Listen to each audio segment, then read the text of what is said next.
Village style blog থেকে তোমাদের সবাইকে স্বাগতম। বন্ধুরা সবাই কেমন আছো? আশা করছি সবাই ভালো আছো। আমি আল্লাহর রহমতে অনেকটা ভালো আর সুস্থ আছি। আমি রোজিনা ইন্ডিয়ার ইটারভিটা নামের ছোট্ট একটি গ্রাম থেকে তোমাদের সবাইকে আন্তরিক শুভেচ্ছা ও ভালোবাসা অভিনন্দন জানাচ্ছি। কেমন আছো সবাই? আশা করছি সবাই ভালো আছো। আমি আল্লাহর রহমতে অনেকটাই ভালো আছি। তো আজকে রান্না করবো পাকা কুমড়ো দিয়ে গরুর মাংস।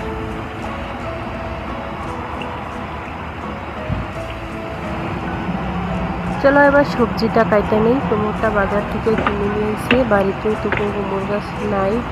তো কুমড়োর দামটা হলো তোমার 80 টাকা।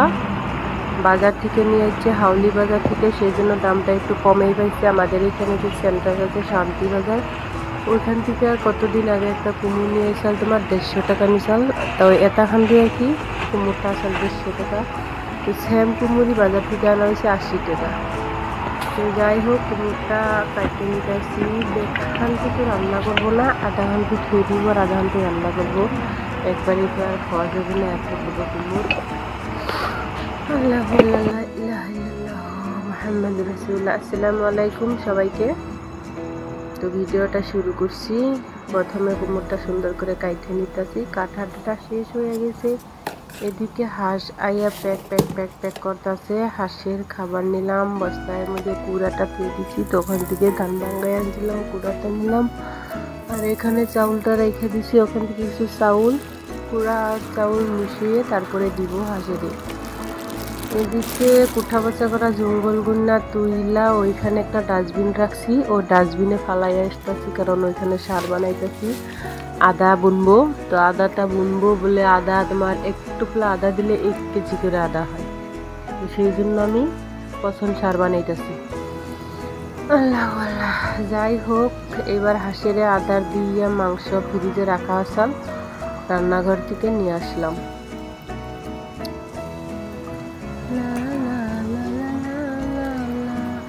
তো বর্ষাকাল শুরু হয়েছে, খালি বৃষ্টি, একটা দিনও বৃষ্টিপাত নাই।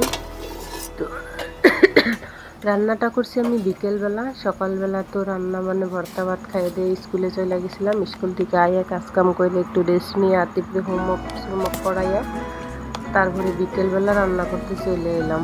যেহেতু পাকা কুমড়ো কিনে নিয়ে এলো, ভাবলাম তাহলে মাংসটুকু বের করে রান্না করি। পাকা কুমড়ো আর মাংস দিয়ে রান্না ফেভারিট। তো রান্নাটা একটু আমি যেভাবে করি সেইভাবেই তোমাদের সঙ্গে শেয়ার করলাম, বেশি অন্য কিছু মাখামাখি করলাম না।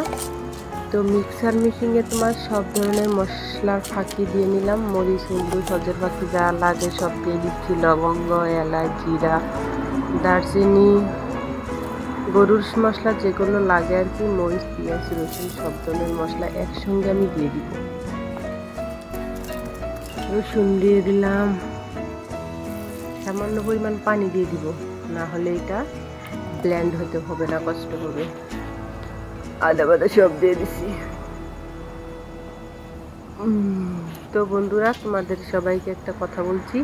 তো আমি যে পানিটা গরম হতে দিছিলাম কুসুম কুসুম গরম হয়ে গেছে। যেহেতু আমার জলদি রান্না করা লাগতেছে, সেই জন্য চুলায় পানিটা প্রথমে গরম দিছিলাম। যেহেতু মাংসটা ফ্রিজে রাখা ছিল, তো একদম বরফ হয়ে গুট মারে রয়েছে, এটা তো সহজে ছাড়বে না। এমনি নর্মাল পানিতে রেখে দিলে 1 থেকে 1.5 ঘন্টা চলে যাবে।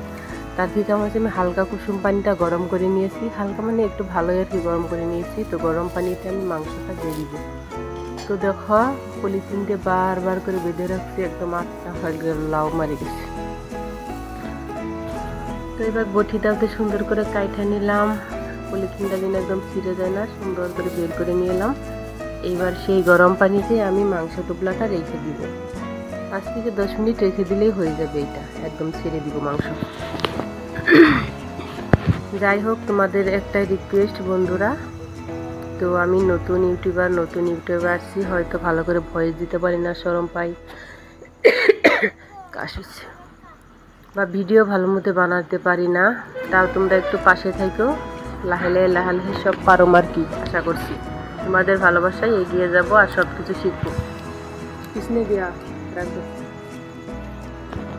তো যাই হোক ভিডিওটা দেখা শুরু করছে যদি বন্ধুরা একটু ভিডিওটা খতম করে যাও, স্কিপ করে চলে যাও না, আমি একদম বইয়ে পড়বো। তো তোমরা ধরে মুজে আমাকে একটু তার করিয়ে দাও না আর কি। উজে বাইতেন গেলো বাইতেন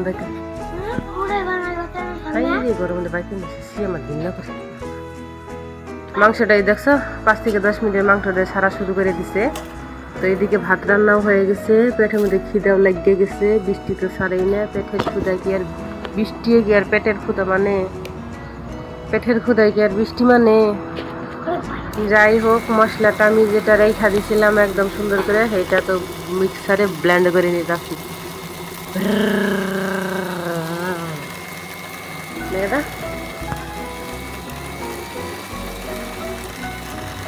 BD blogger Bubli thank you so much আপু তোমার thank you so much Bangla thank you so much Noor আমিন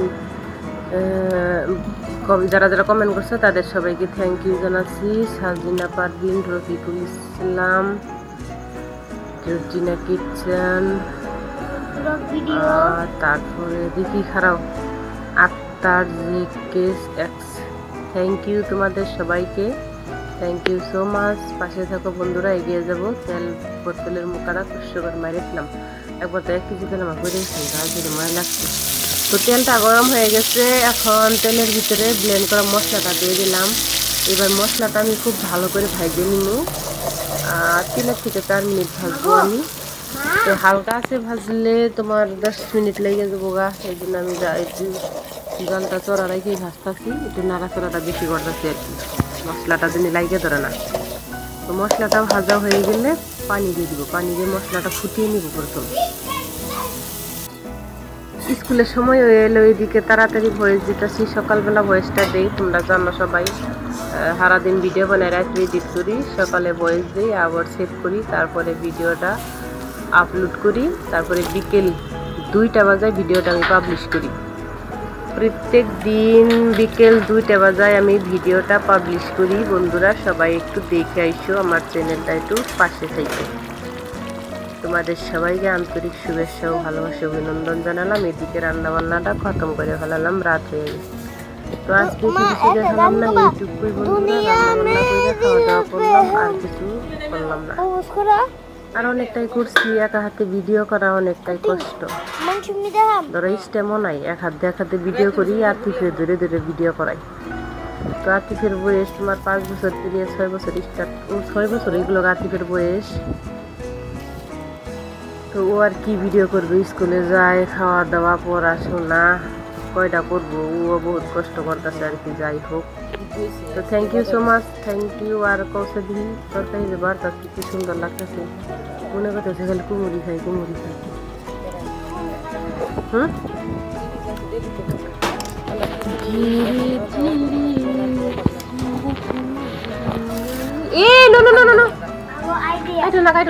কি আইডিয়া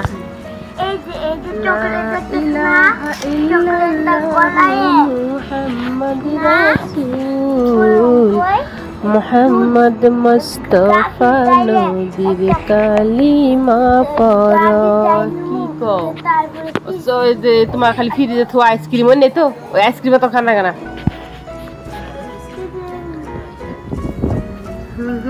এই ঠুঙ্গাটা দেখতেছো এটার ভিতরে বাইটেন আছে ও মাগো ওই যে দেখছো ওইটা উঠে যাই হোক আমি তো ডরাইতেছি ঠুঙ্গাটা খুলতে তার মানে কিবা করে যে ভিতরে ঢুকছে হারলাম না একটু খুলমু তো বন্ধুরা ও বাবা নইরে ওঠে ভিতরে ও মাগো ওরে বাবারে ও বাইরে দৌড় মারছে ওই যে দৌড় মারলো দেখলা না হয়তো তোমরা আমি একটু দেখছি ওই যে দরজার মধ্যে পকলা দেখা গেলো তো বন্ধুরা কারা কারা সম্পূর্ণ ভিডিও দেখলা তারা একটু কমেন্ট করে কও যে ওই ঠুঙ্গাই থেকে বাইতেন বাইরেছে না বাইরে নাই ওই ঠুঙ্গাই থেকে ইন্দুর বাইরেছে না বাইরে নাই সেটা জানবো।